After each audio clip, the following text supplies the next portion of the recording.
महाराजांनी ग्रामगीता कोणाला अर्पण केली? शेतकऱ्याच्या मालाला भाव आहे काय? कोणाला भाव आहे? जनावरांना कोणाले? जनावराला भाव आहे. मग मला सांग, आता एक जर गाय घ्यायला गेलो आपण, तिची किंमत किती आहे? जर्सी गाय 50,000 60,000 किती हजार आहे? 50,000 60,000 50-60,000 आहे. आहे. जेव्हा मतदान तुम्ही करायला जाता तेव्हा किती मध्ये विकता? 100 200 500 500 खूप झालं 500. पण जनावरांपेक्षा किंमत कोणाची कमी आहे? माणसाची. आणि माणूस बनवण्याचा कारखाना मानवताई बंद मेरा इंसानियत धर्म सबकी भलाई. अरे तुकडोजी महाराजांनी आवाज दिला आणि भजन केलं तुकडोजी महाराजांनी कशासाठी? दिल मन से गाऊंगा तेरा भजन, उठा दे मेरा प्यारा वतन, तेरा भजन, उठा दे मेरा प्यारा वतन, उठा दे मेरा प्यारा वतन, दिल मन से गाऊंगा तेरा भजन, उठा दे मेरा प्यारा वतन, उठा दे मेरा प्यारा वतन, उठा दे मेरा प्यारा वतन, मेरे वतन की बिछड़ी है जनता, वतन की बिछड़ी है जनता, किसी का किसी के सद नहीं बनता, किसी का किसी से सद नहीं बनता. आगामी पवन बोलो, अरे भावा बोलाय जावा जावायचं बटून नाही राहिलं. अरे घरा घरात अनेक वाद आहे, अनेक धुण्यासाठी सगळे आहे, किती प्रकारचे वाद आहे. पण आम्हाला खऱ्या अर्थाने हे दूर करण्यासाठी श्री गुरुदेव सेवा मंडळ आहे. हे एकटा हे आमचं संघटन होण्यासाठी सेवा मंडळ आहे. आणि हा वंदनीय महाराजांनी उद्देश घेतला की या दिशेने जर एकत्रित करायचं असेल, अनेक प्रकारच्या प्रार्थना होऊन राहिल्या या दिशात, पण खऱ्या अर्थानं आमच्या देशात आता सामुदायिक प्रार्थना झाली पाहिजे. कारण सर्व धर्माचा समन्वय, विश्व शांतीचा उपाय, लोक सुधारण्याचे विद्यालय सामुदायिक प्रार्थना.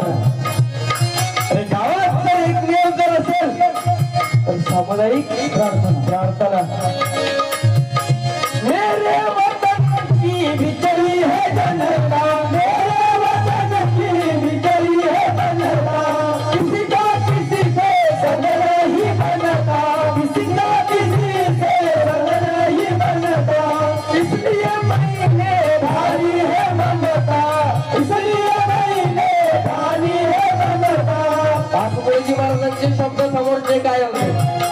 सब नेताओं में कर दो मिलन, बबदूल नहीं बिन पैसे गाऊंगा तेरा भजन, उठा दे मेरा प्यारा वतन, उठा दे मेरा प्यारा वतन, उठा दे मेरा प्यारा वतन. आणि म्हणून वंदनीय महाराजांनी 41 अध्यायाची ग्रामगीता दिली. अनेक प्रकारचे पुस्तकं काढले, अनेक प्रकारचे ग्रंथ लिहिले. आनंद अमृत ग्रंथ लिहिला वयाच्या 16व्या वर्षी नेरी. अरे तुकडोजी महाराजांना नेरीमध्ये जहर पाजलं ते वंदनीय राष्ट्रसंत तुकडोजी महाराज. अरे वयाच्या 9व्या वर्षापासून तुकडोजी महाराजांची जीवन यात्रा संपूर्ण भारत फिरण्यात झाली. वयाच्या 68व्या वर्षापर्यंत महाराजांनी काम केलं. अरे मानवतेचा संदेश दिला की आता आम्ही जाती जातीत वाटून चालणार नाही. पण खऱ्या अर्थानं आज आम्हाला सर्व धर्म समभाव झालो पाहिजे. आता तुकडोजी महाराजांनी भजन लिहिलं, या भारतात बंधु भाव नित्य वसुदे, केवळ प्रिय साधे, हे सर्व पंथ संप्रदाय कधी सुदे, मतभेद नसुदे, या भारतात बंधु भाव नित्य वसुदे, केवळ प्रिय साधे, हे सर्व पंथ संप्रदाय कधी सुदे, मतभेद नसुदे.